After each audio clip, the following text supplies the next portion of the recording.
The common consensus for the California condor's tail is one of conservatory success ripped from the brink of imminent extinction. Much like the other North American raptors, they face pressure from the anthropic meteor, as the Earth was reshaped by a billion monkey arms, with little room to spare for the avian majesties that supplanted their Dinosaurian ancestors from a bygone world. Of course, this rosy story ignores the fact that the real California condor is a comedically silly bird brain insistent on finding novel and creative ways to kick the bucket. This, logically, ended in hilarious hijinks as their would-be sapient saviors strive to do everything within their limited power to stop these corpse-coveting turkeys from caravanning in captivity, at least until doing the dodo's dance and disappearing into the dirt. How they managed to succeed is still a mystery the base network is trying to resolve. As we move along, think about ways you might try and save the California condor. Of course you would come up with this idea. Think you can make the shot? Can I? And of course I can!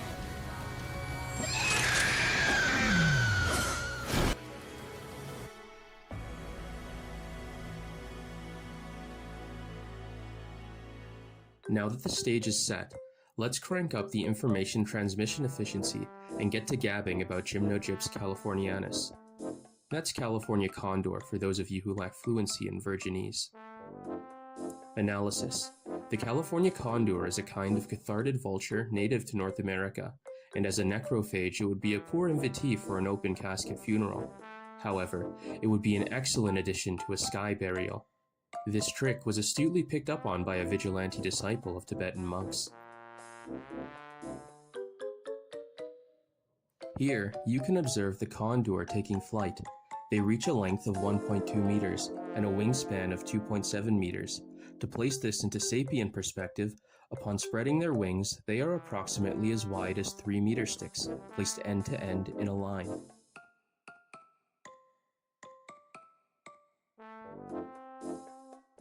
This specimen has been tagged for identification and radiotelemetry. Through the intense effort undertaken by humankind to conserve these cathardid vultures, nearly every individual condor is currently tagged and tracked for data analysis. It is a testament to human capability and ingenuity that they accomplish such a gargantuan and seemingly impossible feat, accounting for all 500 California condors alive today. This was a much more difficult task compared to tagging the 27 birds in 1987. Was that the bite of 87? Again, as a corpse consumer, the California condor requires a consistent supply of festering carcasses for sustenance. The capable cathardid locates these resources by trailing its cousin, the turkey vulture, which uses its olfactory organ to actually navigate towards and identify potential carrion. This is characteristic of a vulturid grind set, which includes urinating on their own legs to keep cool, while also aura farming underneath the sweltering heat of the Californian sun.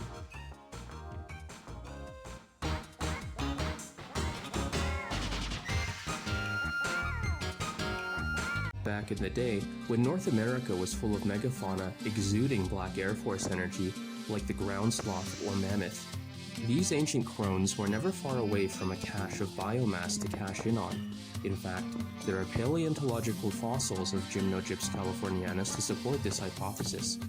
Here is one, allegedly from the Pleistocene, which was more than 50 years ago. You can see it spinning around.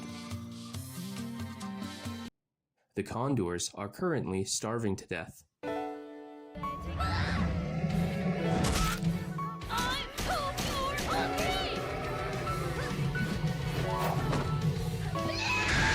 Identifying a California condor in flight is trivial if you know what to look for. These layabout theropods do not exert any effort when soaring, as that is beneath them. They instead rely on thermal updrafts for lift and atmospheric air currents to enable their lethargic proclivities. While doing this, you can see distinct white triangles on the underside of a condor's wings, as well as their bald head.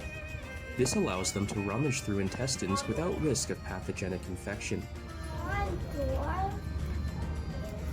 You got a fish! Interestingly, these geriatric boomer birds also come with state-of-the-art GPS tracking based on satellite telemetry. In the event you are in one of the 2 nature reserves on the planet hosting these cathartids, and had genuine curiosity on if you are actually looking at a condor.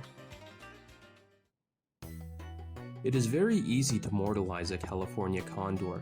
Like the other raptors, they are adversely affected by chemical pesticides like dichlorodiphenyl trichloroethane, which thins the eggshell, leaving young birds extremely vulnerable to their parents crushing them 6 feet under during brooding.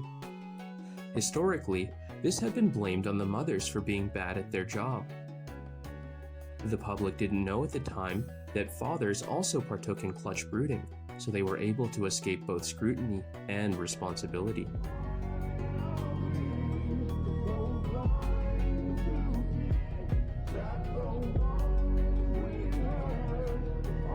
Unlike turkey vultures, which can typically safely consume prey that has been shot with lead-based munitions, the mystical condor will instead choose earthly departure via lead poisoning. Additionally, they are negatively impacted by the bullets themselves.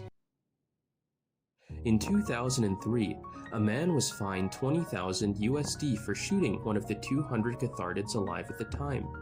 The female condor had previously been awarded Most Productive Breeder of the 1980s.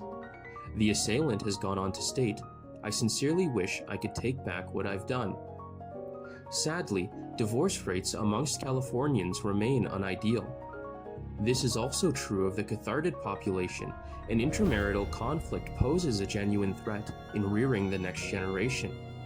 In one case, a bird and his wife bickered incessantly over the custody schedule for brooding, eventually knocking their hapless egg out from the shallowly descending cave face where it had been laid, leaving horrified onlookers to watch as the avian abortion smashed to bits upon hitting the ground. Once the couple had laid another egg to try and make things work again, researchers realized that they could exploit this toxic relationship by stealing eggs from soon-to-be vulturid parents. This effectively doubled condor progeny output, and the process was named multiple clutching. The human who thought of this scheme was later designated Clutch God, much like Claude, who saved the 2023 romantic drama Elementals.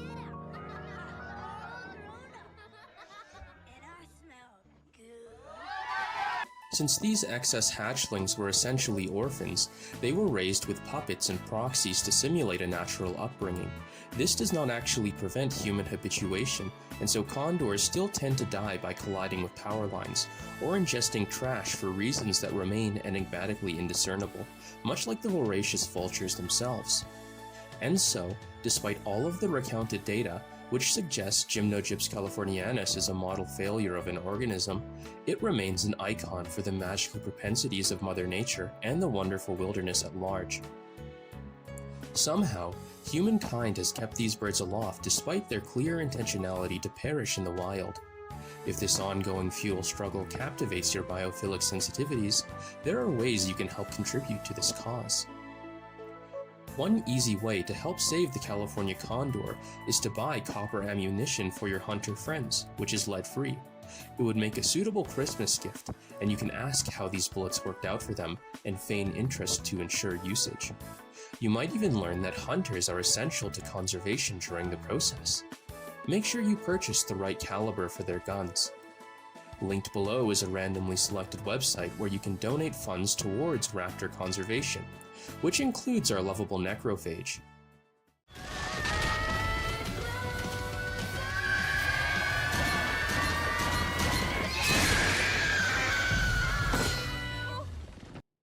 Transmission terminated.